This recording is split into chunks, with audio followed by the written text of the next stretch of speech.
सलाम मसनून, आपका इस्तकबाल किया जाता है आपके अपने ही यूट्यूब चैनल जीएस ऑनलाइन पर। आज के इस ख़ास वीडियो में हम लोग मैट्रिक एग्ज़ामिनेशन बोर्ड दरक्षा का चैप्टर नंबर 17 हिस्सा नज़्म यानी पोइट्री सेशन पढ़ेंगे। और इस सबक से जितने भी अहम अहम सवालात सब्जेक्टिव एंड ऑब्जेक्टिव के रूप में होंगे उन तमाम सवालात को समझेंगे। और ये सेशन आपके लिए बहुत ही इम्पोर्टेंट है, इसलिए इस वीडियो को बिना स्किप किए हुए लास्ट तक ज़रूर देखेंगे। और चलिए तो वीडियो को शुरू करते हैं। शुरू करने से पहले आपसे छोटा सा रिक्वेस्ट है कि प्लीज़ वीडियो को एक बार लाइक कर दीजिए, हम लोग बाद में भूल जाते हैं।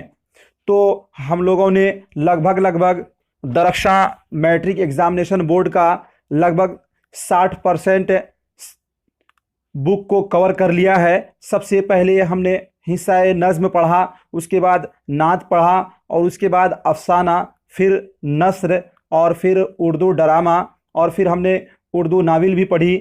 और उसके बाद हम लोगों ने मकतूबात में पढ़े, मकतूबात शहबाज, मकतूबात गालिब, मकतूबात बेदी। और फिर उसके बाद हम लोगों ने इंटरव्यू भी पढ़ा। और उसके बाद अब हम लोग एक अहम सेशन, एक अहम चैप्टर जो कि पोएट्री सेशन है यानी हिस्सा नज़्म की तरफ बढ़े। और सबसे पहला जो नज़्म है वो पंडित ब्रिज नारायण चकबस्त का है। तो इस सबक से जितने भी अहम अहम सवालात होंगे उन तमाम सवालात को सबसे पहले सब्जेक्टिव के रूप में हम लोग पढ़ेंगे, और उसके बाद ऑब्जेक्टिव सवालात का एक अहम सेशन चालू होगा। तो चलिए तो वीडियो को शुरू करते हैं। मनाजिर कुदरत पंडित ब्रिज नारायण चकबस्त का लिखा हुआ है। तो सबसे पहले सवाल नंबर 1 है कि चकबस्त का इंतकाल कब और कहाँ हुआ। तो सही जवाब हो जाएगा इसका, चकबस्त का इंतकाल रायबरेली में सन 1926 ईस्वी में हुआ। ये जितने भी सवालात हैं इनका आप नोट्स ज़रूर बना लेंगे, और बाकी जब दरक्षा बुक मुकम्मल हो जाएगा तो मैं भी आपको पीडीएफ के रूप में तमाम बुक के सब्जेक्टिव एंड ऑब्जेक्टिव सवालात की नोट्स ज़रूर आपको मुहैया कराऊंगा। अगला क्वेश्चन है, सवाल नंबर 2 है कि चकबस्त ने कौन कौन सी डिग्रियां हासिल की। तो इसका सही जवाब होगा, चकबस्त ने बीए पास करने के बाद वकालत की डिग्री हासिल की। अगला सवाल है 3 नंबर में, चकबस्त का इंतकाल किस बीमारी में हुआ। तो इसका सही जवाब होगा, चकबस्त का इंतकाल दिमाग पर फालिज का हमला होने से हुआ। अगला सवाल है 4 नंबर में, चकबस्त की कौन सी नज़्म हमारे निसाब में शामिल है। तो इसका सही जवाब होगा, चकबस्त की नज़्म मनाजिर कुदरत हमारे निसाब में शामिल है। अगला सवाल है 6 नंबर में, चकबस्त का पूरा नाम क्या था। तो इसका सही जवाब होगा, चकबस्त का पूरा नाम पंडित ब्रिज नारायण चकबस्त था। अब ये यहाँ से सब्जेक्टिव सवालात ख़त्म होते हैं। अब ऑब्जेक्टिव सवालात के अहम सेशन जो कि बहुत ही अहम है उनको हम लोग देखेंगे और समझेंगे। तो अब हिस्सा नज़्म मनाजिर कुदरत, साथियों ये बहुत ही अहम है मैं एग्ज़ाम के पॉइंट ऑफ व्यू से, इसलिए आपका एक भी सवाल, एक भी क्वेश्चन आपसे मिस्टेक ना हो, इसलिए बिल्कुल ध्यान से इन तमाम वीडियो को आप देखें। आपके हर एक चैप्टर यानी साइंस, मैथ और आपके उर्दू, नन Hindi lesson by lesson video मैं अपलोड कर रखा हूँ।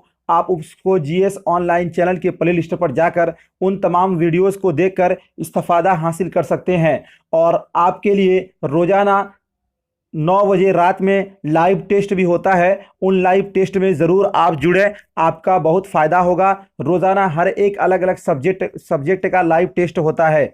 तो चलिए, सबसे पहला सवाल है 1 नंबर में, चकबस्त का पूरा नाम क्या था। तो ऑप्शन ए है Pandit Brij Narayan, option number B है Pandit Dayashankar, option number C है Tilok Chand, option number D है अश्वनी कुमार। तो अभी आपको सब्जेक्टिव में बतलाया गया है कि पंडित ब्रिज नारायण जो है चकबस्त का असल नाम था, इसलिए इसका ऑप्शन नंबर ए बिल्कुल राइट हो जाएगा। अगला सवाल है 2 नंबर में, जदीद नज़्म के आगाज़ का सिलसिला किससे शुरू हुआ। ऑप्शन ए है अकबर इलाहाबादी, ऑप्शन नंबर बी है अल्ताफ़ हुसैन हाली, और ऑप्शन नंबर सी है इकबाल, और ऑप्शन नंबर डी है जोश मलिहाबादी। क्या होगा राइट आंसर, आप अपने मन में सोच लीजिए, और इसका ऑप्शन नंबर बी बिल्कुल राइट होगा यानी अल्ताफ़ हुसैन हाली। अगला सवाल है 3 नंबर में, फ़लसफ़ियाना इफ़कार के इजहार के लिए शायरी की कौन सी सिन्फ मुअस्सिर है। ऑप्शन ए है गज़ल, ऑप्शन नंबर बी है मरसिया और ऑप्शन नंबर सी है नज्म और ऑप्शन नंबर डी है मसनवी। तीन का राइट आंसर क्या होगा? तो तीन का right answer option number C बिल्कुल राइट हो जाएगा। अगला सवाल है 4 नंबर में, चकबस्त की पैदाइश कब हुई? तो अभी आपको बतलाया गया था कि 1882 ईस्वी में हुई थी, इसलिए इसका ऑप्शन नंबर बी बिल्कुल राइट हो जाएगा। अगला क्वेश्चन है 5 नंबर में, चकबस्त की पैदाइश कहाँ हुई? चकबस्त की पैदाइश कहाँ हुई? ऑप्शन ए है रामपुर, ऑप्शन नंबर बी है लखनऊ और ऑप्शन नंबर सी है फैजाबाद और ऑप्शन नंबर डी है इलाहाबाद। तो 5 का राइट आंसर जो है ऑप्शन नंबर सी बिल्कुल राइट हो जाएगा। अगला सवाल है 6 नंबर में, शामिल निसाब नज्म मुनाजिर कुदरत के शायर कौन हैं? तो इसके शायर जो हैं वो चकबस्त हैं, इसलिए इसका ऑप्शन नंबर सी बिल्कुल राइट हो जाएगा। अगला सवाल है 7 नंबर में, चकबस्त की वफ़ात किस बीमारी में हुई? तो ऑप्शन ए है heart attack, option number B है बुखार, ऑप्शन नंबर सी है फालिज और ऑप्शन नंबर डी है पुरकान। तो फालिज की बीमारी से हुई थी, इसलिए इसका ऑप्शन नंबर सी बिल्कुल राइट हो जाएगा। अगला सवाल है 8 नंबर में, चकबस्त की वफ़ात कब हुई? तो आपको अभी सब्जेक्टिव सवालात में बताया गया था कि चकबस्त की वफ़ात इंतकाल जो है रायबरेली में सन 1926 ईस्वी में हुई थी, इसलिए इसका ऑप्शन नंबर बी बिल्कुल राइट हो जाएगा। अगला सवाल है 9 नंबर में, चकबस्त की वफ़ात कहाँ हुई? तो रायबरेली में हुई थी, इसलिए 9 का ऑप्शन नंबर सी बिल्कुल राइट हो जाएगा। अगला सवाल है 10 नंबर में, दर्जे झैल मिसरा को मुकम्मल कीजिए, शायरी भी डॉट डॉट है आतिश मुरस्सा साज का। शायरी भी डॉट डॉट है आतिश मुरस्सा साज का, यानी यहाँ खाली जगह पे क्या आएगा? नाम, काम, दाम, शाम। क्या आएगा ऑप्शन नंबर? कौन सा ऑप्शन सही होगा? तो यहाँ पर जो है शायरी भी काम है आतिश मुरस्सा साज का, क्या आएगा? काम आएगा, इसलिए इसका ऑप्शन नंबर बी बिल्कुल राइट हो जाएगा। अगला सवाल है 11 नंबर में, चकबस्त का आबाई वतन कहाँ था? ऑप्शन ए है लखनऊ, ऑप्शन नंबर बी है कानपुर, ऑप्शन नंबर सी है फैजाबाद और ऑप्शन नंबर डी है इलाहाबाद। तो 11 का राइट आंसर जो है ऑप्शन ए हो जाएगा, यानी लखनऊ। अगला सवाल है 12 नंबर में, चकबस्त ने बीए कब किया? तो 1905, ऑप्शन नंबर बी है 1906 ईस्वी और ऑप्शन नंबर सी है 1907 ईस्वी और ऑप्शन नंबर डी है 1904 ईस्वी। तो इसका राइट आंसर जो है ऑप्शन बी, यानी 1906 ईस्वी में आपने बीए किया था। अगला सवाल है 13 नंबर में, चकबस्त ने वकालत कब पास किया?